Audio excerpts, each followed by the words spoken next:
In this video, I'm going to break down the key things that I've learned and taken away from my 5 favourite books on money and personal finance after over a decade in finance consulting. Some of the things in these books definitely surprised me. They've helped to change my mindset and the way that I approach money, and they've given me actionable tools which has really helped to grow my wealth.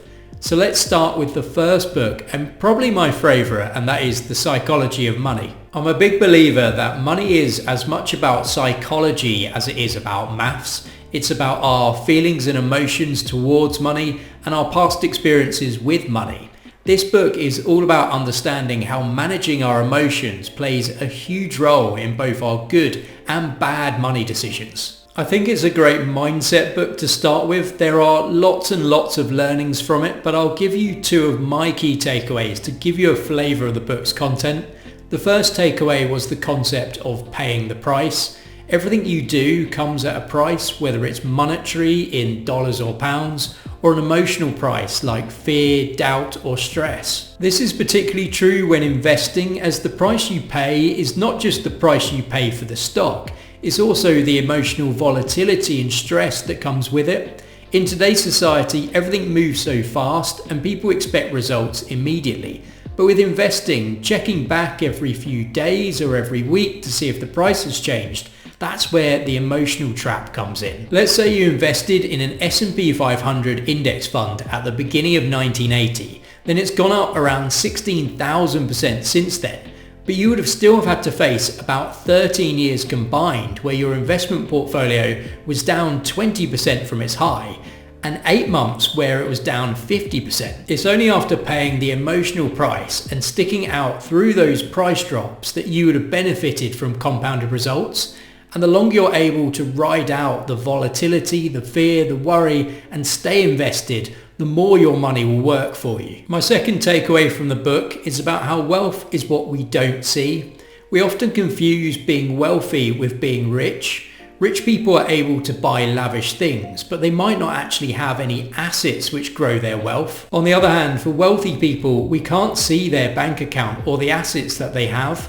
There's a great quote from the book which says, "Rich is what we see. It's the jewelry that we have on. It's the bag that we're holding. It's the clothes that we're wearing." Whereas on the other side, wealth is what we don't see. Wealth is the nice car not purchased, the diamonds not bought, the watches not worn, the clothes forgone, and the first class upgrades declined. So knowing the difference between being wealthy and being rich is really important because we learn by imitation. So knowing who to imitate and who not to imitate can help us to grow our money and wealth. The second book on my list, which I'm sure you would have heard of before, is Rich Dad Poor Dad. This is a classic in the personal finance space and one of the top sellers, with over 41 million copies of the book being sold worldwide. In the book, the author Robert Kiyosaki explores the mindset of 2 dads when it came to money. One dad was his biological father, who recommends taking the traditional path, getting a secure job and retiring with a pension. He had good grades, lots of qualifications and a decent job, but was still living paycheck to paycheck. He was the poor dad. The second dad, the rich dad, was his best friend's father. He was a high school dropout who built a business empire and was all about buying wealth generating assets that make money for you. The rich dad came from a completely different background and had a different mindset when it came to money, the way that he spoke about it, thought about it and used it, and ultimately he made more money from it. By the end of the book, it's so clear what makes one of them rich and the other one poor. The book also covers the basics and fundamentals of finance, and one of the most important concepts is on assets and liabilities. The wealthy buy assets which put money into your pocket, such as investing in stocks and shares, real estate, and businesses which bring in extra income. On the other hand, the poor buy liabilities, which are things which take money out of your pocket and lose money over time. You want to avoid these things, especially in the years when you're trying to build yourself up financially. The goal is to get your income as high as possible and your expenses as low as possible, and to invest the difference in assets which generate income. And then there's this amazing cycle of increasing cash flow and increasing assets, which just keeps growing and multiplying. School doesn't really teach us the personal finance fundamentals that are in this book, so it's definitely worth reading if you want to start with the basics. The third book on my list is Think and Grow Rich. This book is a bit like Marmite. I think people either love it or hate it. I've come across people who thought the book was a bit fluffy and didn't really give clear steps on how to build wealth. And then on the other hand, there are people who credit the book for completely transforming their mindset. The author Napoleon Hill interviewed over the course of 20 years a bunch of people who built huge fortunes from scratch, and he found common things amongst all of them. And he basically outlines in this book how anyone can become rich. There are a few main points in the book about how to build wealth. The first is having desire, and that all achievement is based on and starts with having the desire to go and get what you want. The second is having a plan and taking consistent actions to achieve success. And the third is having focus, persistence, and faith in your abilities to succeed, and that ultimately failure happens when you quit too soon. My view is that when it comes to success, having the right mindset and belief in your abilities is a massive part of it. And I think this book offers a lot in diving into this topic.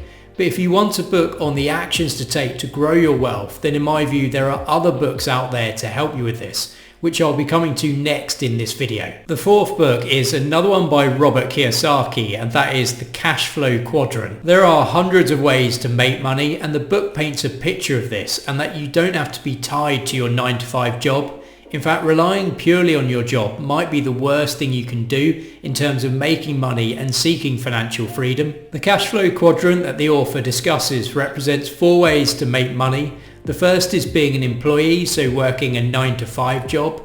Second is being self-employed, so for example, a small business owner, a freelancer or a contractor. Third is being a big business owner, and fourth is being an investor. Most of us are conditioned to be employees. We don't have lessons on business or in finance, not at school anyway. True wealth comes from the business owner and investor segments. When I first started working, I focused on the employee quadrant, but over the last 10 to 12 years, I've moved into the other quadrants, and that's where I've seen my wealth really grow. The left-hand side of the quadrant is working for someone else, and this is the case for the majority of people, but the amount you can make is really capped by the amount you work. Whereas on the right-hand side of the quadrant, if you're a business owner, you own a system and have people that work for you to generate money, and if you're an investor, you own assets which generate money. And your income doesn't depend on the amount you work as an individual. In the book, Robert Kiyosaki talks about how you can use this concept to achieve financial freedom and which of these paths are most likely to lead you down that road. I think this is a good book for those wanting to take steps to build wealth beyond their 9-to-5 job. So the fifth and final book on my list is The Intelligent Investor. This is the book that legendary investor Warren Buffett read when he was 19 years old, and he still calls this the best book on investing that was ever written. The principles are timeless, and it explains why investing well over the long term doesn't require incredible intelligence or specialist knowledge. Instead, it requires 2 things: a rational framework for making decisions and emotional control, not letting your emotions override your rational framework. With these 2 elements and without extensive trading experience, you can do better than more financially educated people who lack patience, discipline, and emotional control. The author Benjamin Graham uses a great analogy where he pictures the entire stock market as a single person, Mr. Market. If you imagine Mr. Market turning up to your doorstep every day and quoting you different prices for various stocks, what would you do? Sometimes the prices he'd tell you would seem suspiciously cheap, and other times astronomically high. That's because Mr. Market is totally unpredictable and suffers from serious mood swings. Benjamin Graham says that you should always stick to a strict formula when investing, which is now more widely known as dollar cost averaging. And what it means is that you set a fixed budget to invest every week, every month, or every quarter, and you invest in stocks that you've previously picked, no matter the price or where we are in the market cycle. By doing this consistently over the long term, it can be a great way to build your wealth. So for anyone who is investing now or thinking about starting to invest, this book is absolutely a must read. So that wraps up my 5 favourite books on money and personal finance. In my view, start with the mindset books first, such as The Psychology of Money, and then move on to the others. As for me, mastering the emotional side of money, investing and growing wealth really is the foundation to going and achieving it. I think these books can definitely help you to have the right tools, but you also need to go out there, put it into practice and see what works for you or doesn't work for you, as ultimately experience is often the best teacher. If you found this video helpful, please do subscribe to my channel, give the video a like, and I'll see you on the next video.